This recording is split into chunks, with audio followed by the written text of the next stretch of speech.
In January 2006, a quiet neighborhood in Hopkinton, Massachusetts, was shaken by a crime that made headlines on both sides of the Atlantic. A husband, a wife, a baby daughter. In just one morning, their picture-perfect life ended in tragedy. And within hours, the husband was on a plane to England, leaving behind questions, suspicions, and two lifeless bodies hidden under bedding. This is the story of Neil Entwistle, a seemingly devoted husband and father whose carefully constructed facade crumbled in January 2006, leaving behind two innocent victims and a trail of evidence that would eventually lead investigators across the Atlantic Ocean. Before we begin, please remember to subscribe to our channel and hit the notification bell to stay updated on our latest content. Your support helps us continue bringing you these detailed examinations of significant criminal cases. Our story begins in the late 1990s at the University of York in England, where Neil Entwistle was pursuing his master's degree in electronic engineering. Born on September 18, 1978, near Nottingham, Neil came from humble beginnings in Worksop. His father, Clifford, worked as a coal miner, while his mother Yvonne served meals at a school canteen. The family lived a working-class lifestyle, and Neil's academic achievements represented hope for upward mobility. It was at university that Neil's path crossed with Rachel Souza, a bright American student studying abroad. Rachel was then pursuing her education far from her Massachusetts home, experiencing life in a different culture while expanding her academic horizons. The attraction between the British engineering student and the American abroad was immediate. Their relationship blossomed during Rachel's time in England, and what began as a campus romance evolved into something much deeper. The couple navigated the complexities of an international relationship, with Rachel eventually returning to the United States while maintaining their connection across thousands of miles. Their commitment to each other transcended geographical boundaries. After a period of long-distance courtship, Neil and Rachel decided to formalize their union. On August 23, 2003, they exchanged vows in Plymouth, England, surrounded by family and friends who witnessed what appeared to be the beginning of a fairy tale marriage. Following their wedding, the newlyweds established their home in Worcestershire, England. Neil utilized his engineering background to secure employment in the computing sector, while Rachel channeled her passion for education into teaching. She found fulfillment as an instructor of English, drama, and theater studies at St. Augustine's Catholic High School in Redditch.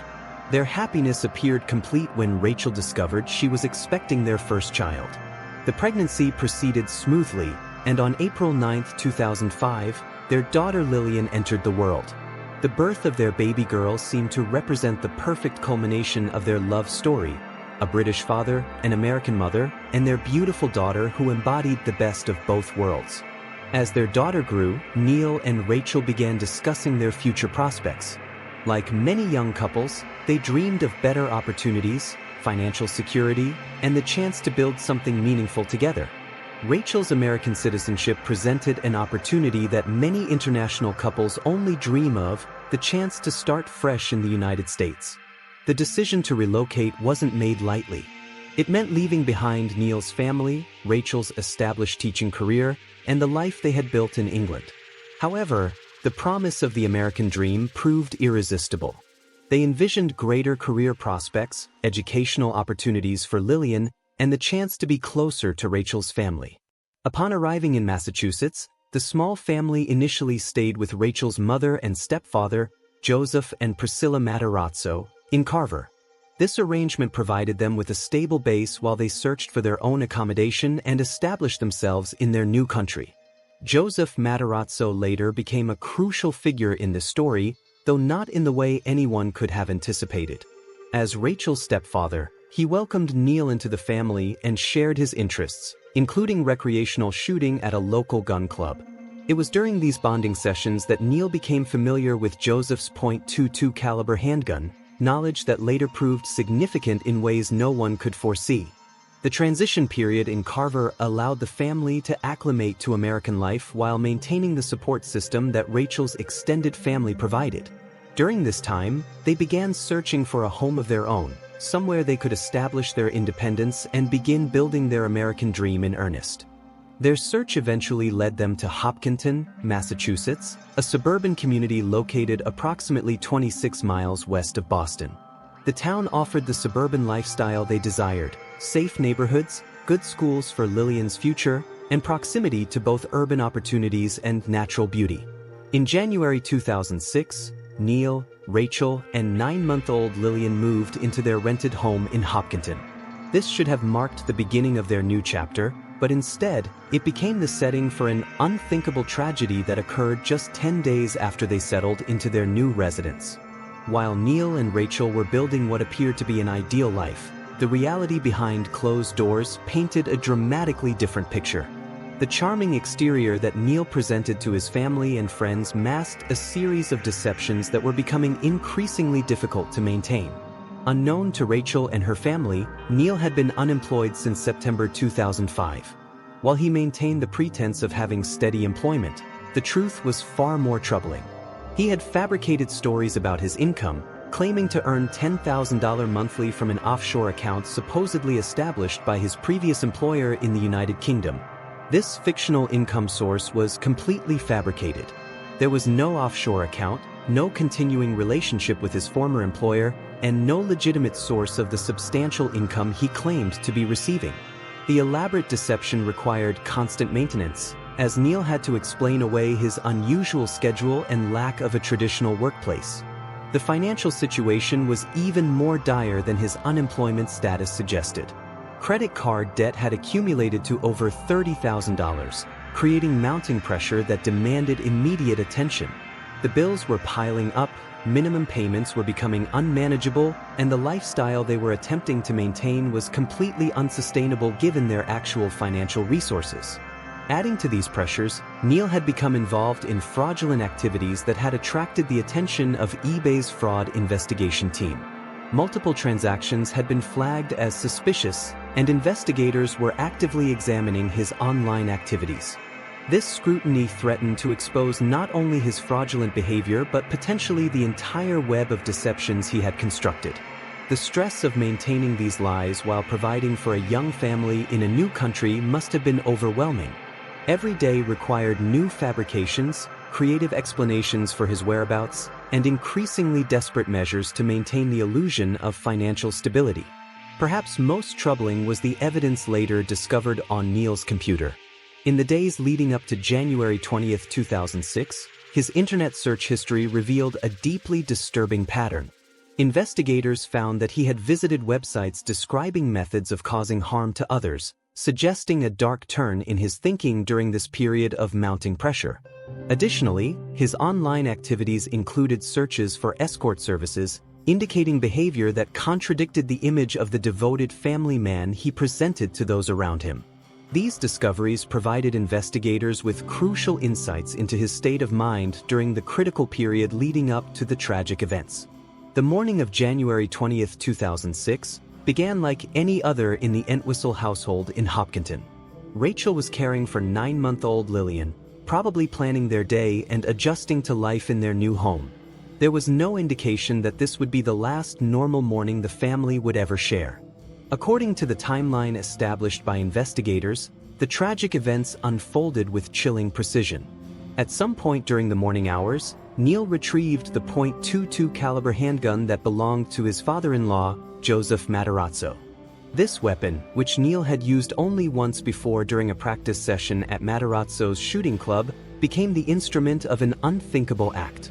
The forensic evidence paints a horrific picture of what transpired in the master bedroom of their rented home. Rachel, likely unaware of any immediate danger, was shot in the head at close range. The autopsy later revealed that she died from this single gunshot wound, the bullet so small that it initially went undetected during preliminary examinations. 9-month-old Lillian was lying on the bed next to her mother when Neil turned the weapon on his own daughter. The infant suffered a gunshot wound to her torso that proved fatal. In a detail that speaks to the calculated nature of these acts, the bullet that ended Lillian's life continued its trajectory and pierced Rachel's left breast, creating a ballistic link between the two victims. The scene that followed reveals the methodical mindset of someone who had planned beyond the immediate act of violence. Rather than calling for help, reporting the incident, or taking any action that might have saved lives, Neil instead covered the bodies with bedding, obscuring them from immediate view, and began executing what appeared to be a carefully planned escape strategy. He returned Joseph Matarazzo's weapon to his home in Carver, using keys that he possessed to access the residence.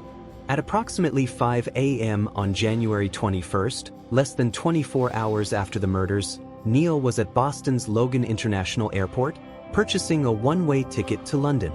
The choice of a one-way ticket is particularly significant, as it suggests no intention of returning to face the consequences of his actions.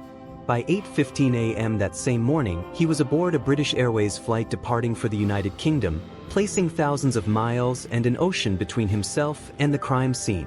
His departure was so swift and efficient that when police eventually discovered the bodies, Neil had already been back in England for more than a day. The car he left at Logan International Airport became another piece of evidence, as investigators found Joseph Matarazzo's house keys inside, directly linking Neil to the murder weapon's return. The discovery of Rachel and Lillian's bodies came about through the concern of Rachel's friends, who found it unusual that they couldn't reach her. On the evening of January 21st, worried friends contacted local authorities to request a wellness check at the Hopkinton residence. The initial police response to the home unfortunately demonstrated how carefully Neil had concealed his crimes. During their first visit, officers conducted what they considered a standard cursory inspection of the property. The bodies of Rachel and Lillian remained undiscovered during this initial search. It wasn't until the following evening, January 22nd, that a more thorough investigation revealed the horrific truth. During this second, more comprehensive search, officers discovered the bodies of both victims in the master bedroom. The scene immediately transformed from a missing persons case into a double homicide investigation. The condition of the crime scene provided investigators with immediate clues about the perpetrator's identity and actions. The placement of the bodies, the attempt to conceal them, and the absence of any signs of forced entry suggested that the killer was someone familiar with the victims and the residents. Neil's absence from the scene raised immediate red flags. Family members and friends confirmed that they had not heard from him since the previous day, and attempts to contact him proved unsuccessful. His disappearance, combined with the discovery of the bodies, made him an immediate person of interest in the investigation. The investigation quickly expanded beyond the immediate crime scene. Detectives began examining the couple's financial records, employment history, and recent activities. What they discovered painted a picture of mounting desperation and deception that provided a clear motive for the tragic events. Meanwhile, forensic specialists began the meticulous process of analyzing the physical evidence at the scene. The .22 caliber bullets recovered from both victims proved crucial in establishing the connection to Joseph Matarazzo's weapon. The small size of the bullets, particularly the one lodged in Rachel's head, initially complicated the forensic examination but ultimately provided definitive ballistic evidence. DNA analysis of the murder weapon revealed Neil's genetic material on the handle and Rachel's on the muzzle, creating an irrefutable scientific link between all parties involved. This forensic evidence became the cornerstone of the prosecution's case, providing objective proof of Neil's involvement in the crimes. The discovery of Matarazzo's house keys in Neil's abandoned vehicle at Logan Airport created another crucial piece of evidence, demonstrating his access to the murder weapon and his return of it to its original location after committing the crimes. With mounting evidence pointing to Neil as the perpetrator, Massachusetts State Police initiated contact with their suspect, who had fled to England. On January 23, 2006, a state police trooper placed a call to Neil at his parents' home in Worksop. This conversation, which lasted approximately 2 hours, was recorded and provided crucial evidence of Neil's attempts at deception. During this lengthy phone conversation, Neil presented what would become his official story about the events of January 20th. He claimed that he had left the Hopkinton home around 9 a.m. to run an errand, leaving Rachel and Lillian alive and well in their bed. According to his account, when he returned around 11 a.m., he discovered both had been shot dead. Neil's explanation for his subsequent actions defied credibility. He told investigators that upon discovering the bodies, he was so distraught that he covered them with a blanket but failed to contact emergency services. Instead, he claimed he contemplated taking his own life but found himself unable to do so using a knife. His story continued with the assertion that he then drove to the Matarazzo residence intending to retrieve Joseph's .22 caliber revolver to complete a suicide attempt. Finding the house locked, he claimed he decided instead to fly back to England to see his parents before ending his life. This narrative contained numerous implausibilities that immediately raised suspicions among investigators. The timeline he provided didn't align with the forensic evidence, his behavior was inconsistent with that of an innocent person discovering such a horrific scene, and his explanations for his actions lacked logical coherence. Based on the mounting evidence, including the forensic connections to the murder weapon and Neil's own contradictory statements, Massachusetts authorities issued an international arrest warrant. The case now required cooperation between American and British law enforcement agencies to bring Neil to justice. On February 9, 2006, British authorities successfully apprehended Neil on a London Underground train at Royal Oak Station. This arrest came after a detailed search of his parents' home, where investigators gathered additional evidence related to the case. Initially, Neil's legal representatives indicated that he would fight extradition to the United States. However, after considering the strength of the evidence against him and the certainty that he would eventually be returned to face charges, he ultimately agreed to be extradited voluntarily. The extradition process moved relatively quickly due to Neil's cooperation. On February 15, 2006, he was returned to Massachusetts, where he was immediately arraigned at Framingham District Court. The judge ordered that he be held without bail at Middlesex County Jail in Cambridge, ensuring that he remained in custody throughout the legal proceedings. With Neil in custody, prosecutors began the meticulous process of building their case for trial.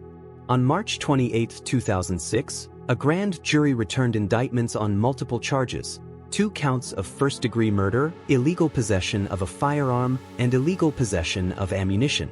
Neil entered pleas of not guilty to all charges. The case attracted significant media attention, both in the United States and the United Kingdom. The international nature of the crime, combined with the shocking details of a father destroying his own family, captured public fascination and ensured extensive coverage throughout the legal proceedings. During his incarceration at Middlesex County Jail, concerns arose about Neil's mental state. In December 2006, nearly a year after the murders, correctional officers discovered letters that Neil had written to his parents and legal team. The content of these letters suggested depression and possible suicidal ideation, prompting authorities to take precautionary measures. As a result of these concerns, Neil was temporarily transferred to Bridgewater State Hospital for comprehensive mental health evaluation. This evaluation was crucial for determining his competency to stand trial and for providing insight into his psychological state during the period surrounding the crimes. Forensic psychiatrists who examined Neil during this period reached some interesting conclusions about his mental condition. Dr. Christopher Cordes suggested that Asperger's syndrome might explain some aspects of Neil's behavior, a diagnosis that was supported by Dr. David Holmes. However, these findings did not constitute a defense for his actions but rather provided context for understanding his psychological profile. After completing his mental health evaluation, Neil was returned to Middlesex County Jail to continue awaiting trial. The legal proceedings faced numerous delays as both prosecution and defense teams prepared their cases and addressed various pretrial motions. The high-profile nature of the case raised concerns about Neil's ability to receive a fair trial. Media coverage had been extensive, and public opinion had largely formed negative impressions based on the evidence that had been publicly disclosed. The court system had to carefully consider how to select an impartial jury despite the widespread publicity surrounding the case. In June 2008, more than 2 years after the murders, the Middlesex Superior Court finally began the jury selection process. The challenges were immediately apparent, as potential jurors indicated that they had already formed strong opinions about Neil's guilt based on media coverage and public discussions of the case. Neil Entwistle's trial for double murder commenced on June 2, 2008, in Woburn, Massachusetts. The proceedings took place in Middlesex Superior Court under the oversight of Judge Diane Cotmere, with the case drawing significant attention from legal observers, media representatives, and members of the public. The The prosecution team, building on the foundation laid by former Middlesex County District Attorney Martha Coakley, presented a comprehensive case based on forensic evidence, circumstantial evidence, and Neil's own contradictory statements. The strength of their case lay in the scientific evidence that irrefutably connected Neil to the murder weapon and the crime scene. Neil's defense team, led by attorney Elliot Weinstein, faced the challenging task of countering overwhelming physical evidence. They attempted unsuccessfully to suppress the DNA evidence that linked Neil to Joseph Matarazzo's .22 caliber handgun. They also fought to exclude other evidence found in the family home, arguing that the searches had been conducted without proper warrants. The forensic evidence presented during the trial painted a clear picture of the events. DNA analysis showed Neil's genetic material on the handle of the murder weapon and Rachel's DNA on the muzzle, demonstrating the weapon's use in the crime. Ballistic analysis confirmed that the bullets recovered from both victims had been fired from Matarazzo's gun. Prosecutors presented evidence of Neil's financial deceptions, his unemployment since September 2005, his massive credit card debt exceeding $30,000, and his fraudulent eBay activities. This evidence established a clear motive for the crimes. Neil faced financial ruin and the exposure of his elaborate web of lies to his wife and her family. The computer forensic evidence proved particularly damaging to Neil's case.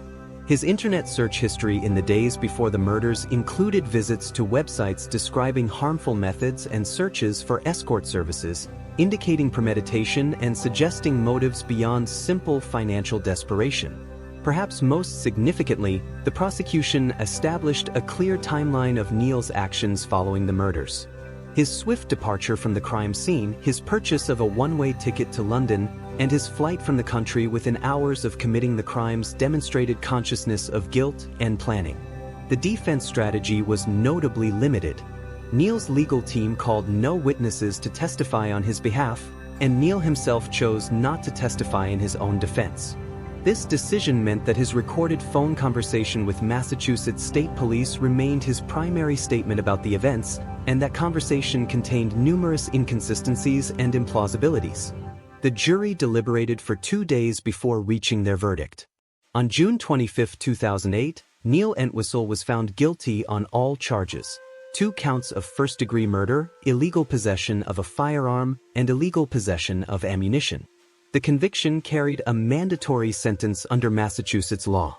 Judge Cotmier sentenced Neil to life imprisonment without the possibility of parole, effectively a whole life sentence that could only be altered through a gubernatorial pardon or a successful appeal. She imposed 2 concurrent life sentences for the murder charges and 10 years of probation for the firearms offenses. Following his conviction and sentencing, Neil was initially incarcerated at the Sousa Baranowski Correctional Center, a maximum security facility in Massachusetts. However, his time there revealed the challenges that high-profile criminals face within the prison system. In August 2008, Neil fell victim to a dangerous deception orchestrated by white supremacist inmates.